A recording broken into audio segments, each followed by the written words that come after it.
Assalamualaikum warahmatullahi wabarakatuh. Sebelumnya kami di sini akan mempresentasikan tentang sistem peminjaman lab atau yang kami beri nama SILab. Di mana kami beranggotakan dengan saya sendiri Muhammad Abdan Pratama, yang kedua ada Alia Naila Safika, dan ketiga itu ada Hanif Dia Ulhak.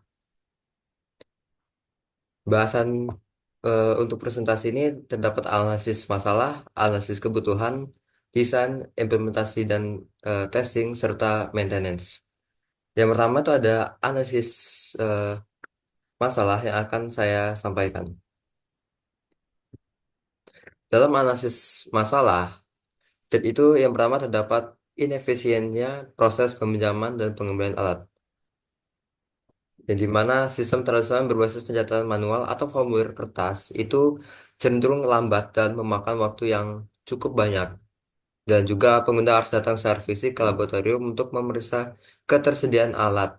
Yang mana pengguna itu belum tentu meminjam ketika memeriksa ketersediaan alat tersebut.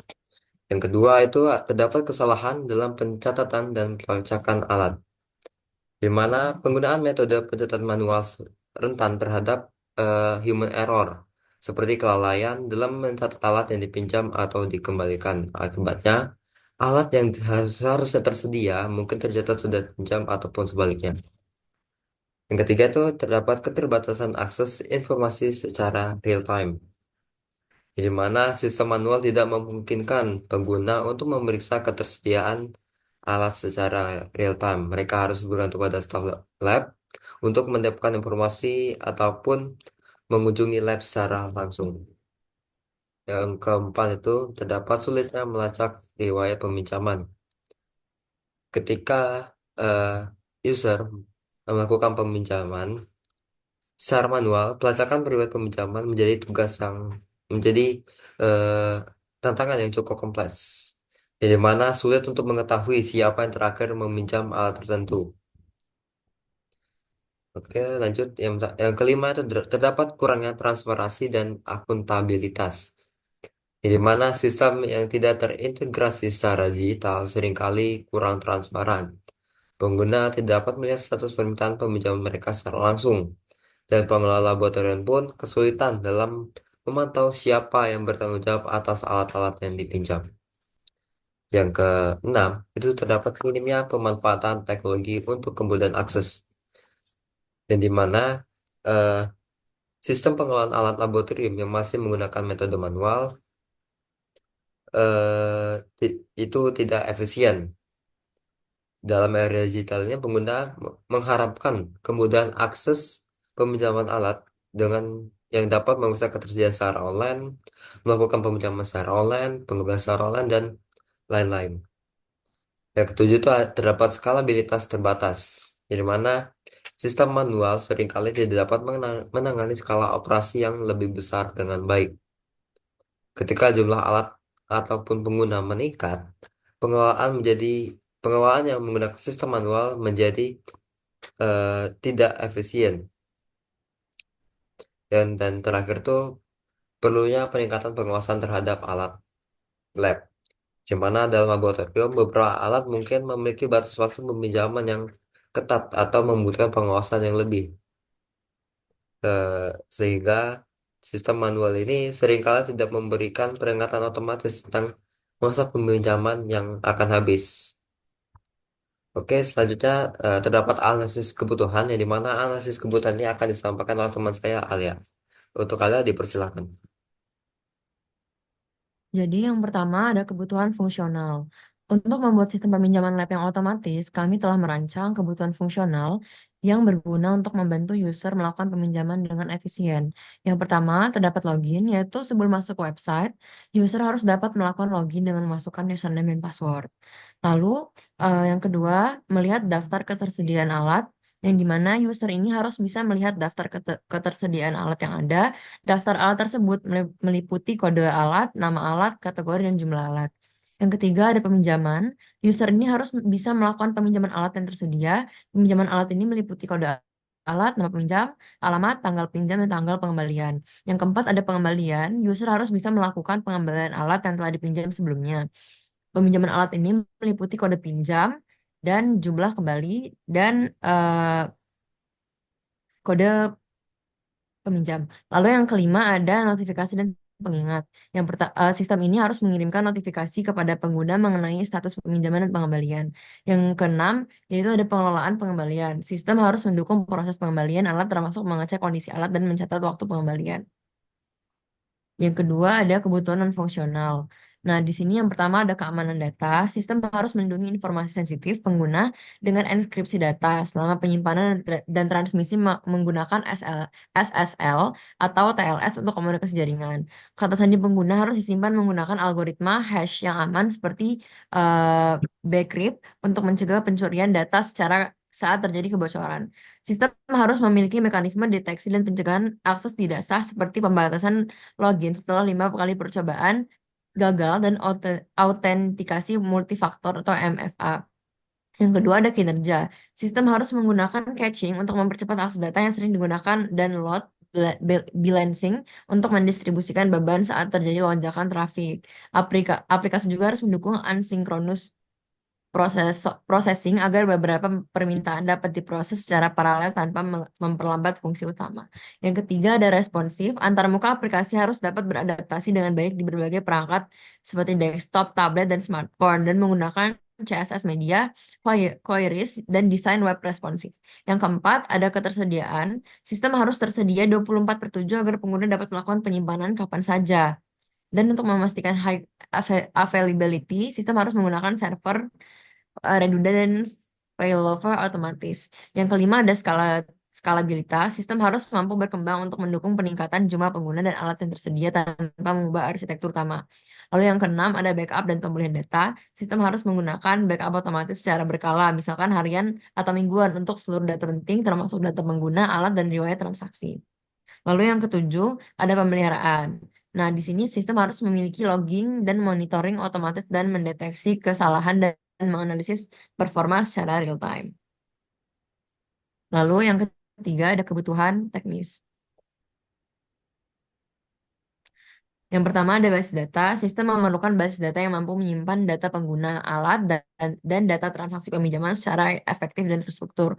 Untuk kebutuhan ini, basis data yang relasional seperti MySQLite yang merupakan pilihan ideal karena mendukung integritas transaksi, hubungan antar tabel, dan serta kemampuan untuk menangani query kompleks. Nah, lalu informasi terkait alat seperti kode alat, nama alat, kategori, dan jumlah alat, serta data pengguna seperti nama dan email akan dikelola dalam tabel terpisah dengan relasi yang terdefinisi dengan baik. Nah, lalu ada kedua ada notifikasi. Sistem mempunyai pemberitahuan atau notifikasi yang mengingatkan user tentang aktivitas peminjaman dan pengembalian alat. Notifikasi ini dapat dikirimkan melalui email dan push notifikasi dalam aplikasi. Selanjutnya akan dijelaskan oleh teman saya, Abel. Oke, kemudian terdapat desain, di mana dalam desain ini terdapat tiga komponen. Yang pertama itu ada use case, yang kedua itu ada ERD, dan yang ketiga itu ada mockup. Untuk use case dan mockup itu akan disampaikan oleh saya sendiri, dan untuk ERD akan disampaikan oleh Alia. Oke, di sini terdapat use case, di mana dalam use case ini terdapat dua aktor, di mana aktor pertama itu ada user untuk sebelah kiri dan ada aktor admin untuk sebelah kanan, di mana user itu dapat melakukan login dan register, kemudian melihat daftar alat, melakukan peminjaman, dan melakukan pengembalian. Dan untuk admin, itu admin dapat melihat dan mengelola laporan peminjaman, dapat melihat daftar alat, melakukan peminjaman juga, dan pengembalian, serta menambahkan alat untuk dipinjam. Oke, selanjutnya ada IRD. Silakan, Ale. Jadi di sini terdapat eh, 6. Yang pertama ada user. User ini memiliki UID atau ID pengguna, nama pengguna, dan password pengguna. Lalu ada admin. Di sini admin itu memiliki ID admin yang bersifat UID dan ada nama admin dan password admin. Lalu di sini terdapat alat, kode alat, nama alat, kategori, jumlah keterangan. Lalu ada peminjaman alat, kode peminjaman, nama peminjam, alamat, tanggal peminjaman, tanggal pengembalian. Lalu di sini ada pengembalian alat, yaitu kode peminjaman, lalu ada jumlah kembali. Lalu ada tambah alat, terdapat kode alat, nama alat, kategori, jumlah, dan keterangan. Lalu ada laporan peminjaman alat, kode peminjam, nama pengguna, alamat, nama alat, tanggal peminjaman, tanggal pengembalian, dan jumlah pinjam. Di sini user berelasi dengan peminjaman alat yang dimana menggunakan relasi one to many, yang dimana user dapat meminjam beberapa alat. Lalu beberapa alat dapat dipinjam oleh satu user. Lalu yang kedua terdapat relasi user dengan pengembalian alat, yang dimana user dapat yang dimana menggunakan relasi one to many, yang dimana user melakukan beberapa dapat melakukan beberapa pengembalian alat, dan pengembalian alat dapat dilakukan oleh satu user. Nah, di sini terdapat relasi peminjaman alat dengan alat, yang dimana satu satu kali transaksi peminjaman alat dapat meminjam beberapa alat, yaitu dengan relasi one to many. Lalu di peminjaman alat dan pengembalian alat memiliki relasi one to one, yang dimana satu peminjaman alat dapat melakukan satu kali pengembalian alat. Lalu di sini terdapat admin, yang dimana admin dapat eh, melakukan relasi one to many dengan peminjaman alat, yaitu admin mengelola peminjaman alat yang dilakukan oleh user. Satu admin dapat mengelola beberapa peminjaman alat. Lalu yang kedua terdapat relasi admin dengan pengembalian alat dengan relasi one to many, yang dimana satu admin dapat mengelola beberapa pengembalian alat. Lalu ada relasi admin dengan tambah alat, yaitu one to many, yang dimana satu admin dapat menambahkan alat atau mengelola penambahan alat. Dan terdapat relasi admin dengan laporan peminjaman alat, yang dimana relasinya one to many, yang dimana satu admin dapat melakukan atau mengedit laporan peminjaman alat, beberapa laporan peminjaman alat. Selanjutnya akan dijelaskan oleh Abelian. Oke, di sini terdapat mockup, yang dimana eh, mockup desain ini menggunakan dominasi warna putih disertai dengan eh, warna hijau untuk bagian button dan headline. Di mana di sini terdapat laman login dan register. Dalam laman login dan register terdapat fill form yang dibutuhkan untuk login ataupun register. Kemudian sini terdapat homepage dan daftar alat, yang mana dalam homepage ini terdapat menu-menu yang dan juga terdapat navbar. Kemudian pada daftar alat ini terdapat tabel yang mendeskripsikan kode, nama, kategori, jumlah, dan keterangan alatnya. Kemudian terdapat form, yang dimana mirip seperti form di login ataupun register, namun di sini terdapat beberapa tambahan data untuk peminjaman alat. Kemudian di sini terdapat tambah alat dan laporan peminjaman, di mana laman ini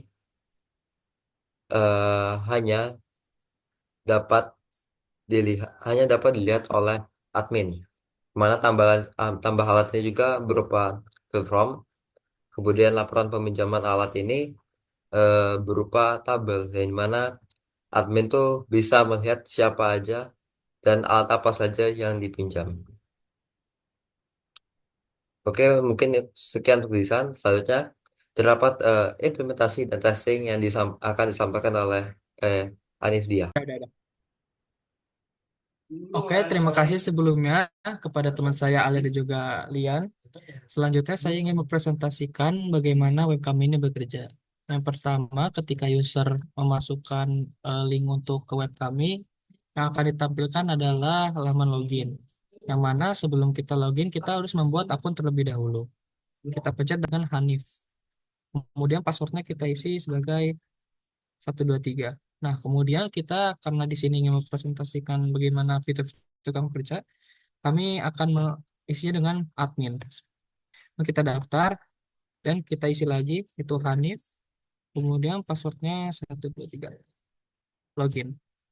Kemudian akan diarahkan ke dalam dashboard kami yang akan pertama menotifikasi selamat datang Hanif, yaitu server saya. Kemudian terdapat tiga fitur utama, daftar alat, peminjaman, dan juga pengembalian. Untuk memulainya, kita bisa langsung ke tambah alat dulu. Kemudian kode alatnya kita bisa masukkan seperti contoh kode alatnya COD misal. Terus nama alatnya itu adalah komputer. Yang kategorinya adalah elektronik. Dan juga jumlahnya sebesar 2. Terangannya kita tidak usah isi, kemudian kita tambah alat. Nah, kemudian akan masuk ke dalam daftar alat kami, yang di mana itu terdapat komputer yang barusan kita tambahkan. Kita kembali ke dashboard, kemudian kita bisa langsungkan peminjaman.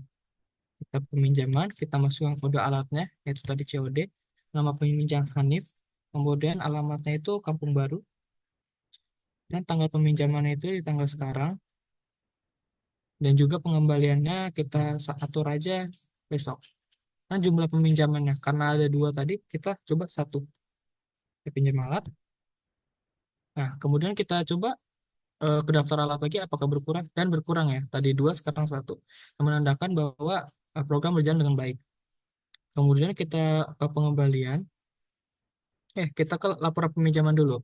Nah, di sini terdapat laporan peminjaman saya, yang mana itu terdapat kode peminjam dan juga Hanif. Di mana admin bisa melihat hal ini untuk eh, meng-track gitu, siapa aja yang udah meminjam di hari ini. Kemudian kita copy kode peminjamnya untuk melakukan pengembalian. Di pengembalian tadi terdapat kode peminjaman, kita isikan aja. Terus jumlah kembali, yaitu 1. Kita kembali ke alat, dan pas kita pencet daftar alat untuk mengeceknya, nah, alat kembali lagi menjadi 2. Ya, mungkin segitu saja dari saya untuk mentesting bagaimana web kami bekerja. Selanjutnya saya akan arahkan kepada teman saya, yaitu Alia.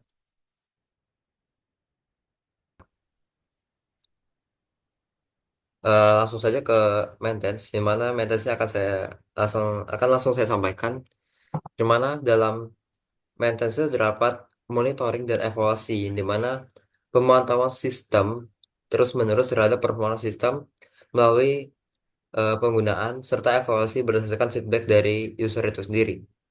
Yang kedua itu terdapat penjadwalan maintenance, yang di mana menetapkan jadwal untuk maintenance preventif seperti backup data mingguan ataupun bulanan eh, serta audit sistem secara periodik.